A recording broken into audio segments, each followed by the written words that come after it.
I was hired as a winter caretaker for a small geological outpost, just a few cabins, a storage unit, and a monitoring station. The previous caretaker warned me about the isolation. Not the weather, not the wildlife, the isolation. "You'll hear things," he said. "Don't trust all of them." I laughed at the time. He didn't. At first it was peaceful. The wind howled almost every night, so constant and loud that it became like white noise. It wasn't unusual to go weeks without seeing another person.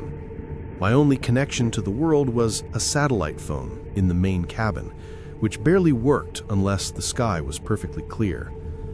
But around the 5th week, something strange began happening. The wind would stop, completely. No breeze, no movement, no sound. Just absolute, suffocating silence.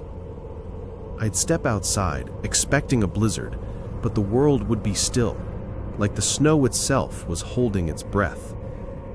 One morning, I woke up and found footprints in the snow outside my cabin. They weren't boots. They weren't human. They weren't animal. They were too long, too thin, like someone dragged freezing fingers across the surface, but deeper, perfectly spaced, leading straight to my cabin door. I followed them backwards with flashlight and found they came from the tree line, black, skeletal trees covered in frost. But halfway between the woods and my cabin, the tracks simply stopped. Not faded, stopped. As if whatever made them simply vanished. I tried to convince myself it was ice shifting, or wind patterns, or something logical. I didn't sleep that night. Weeks later, during another total silent night, the satellite phone rang. It had never rung before. I picked it up immediately. All I heard was my own name, whispered, softly, like someone standing way too close to the receiver. "You shouldn't be alone out there," the voice said.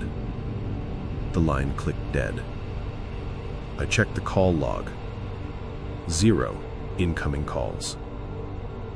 3 months in, I started seeing my reflection move incorrectly. I'd catch glimpses in the window where my reflection's head would tilt a second too late, or the eyes wouldn't blink when I did. I tried covering the windows, tried avoiding mirrors, but the glass on the monitoring station couldn't be covered. It had to stay clear for readings.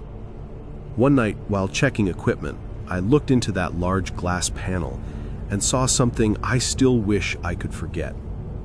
My reflection wasn't me. It was smiling, but I wasn't. As I stared, its smile widened, stretching too far.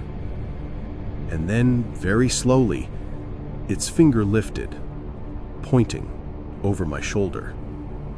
I spun, heart pounding, but nothing behind me. When I looked back at the glass, the reflection was normal again. On my last week, I went outside to refill the generator. Halfway there, I felt it. Not wind, not cold, a presence behind me. You know when someone stands too close, how your skin reacts before your mind processes it? That's exactly what it felt like. I turned around slowly. Nothing. But the snow around me was wrong. Perfectly circular, perfectly smooth. Like something huge had been standing there, watching me.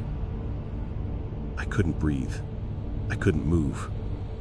The silence pressed against my ears like hands.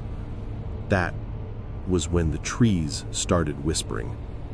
Not moving, not rustling, whispering. My name, over and over.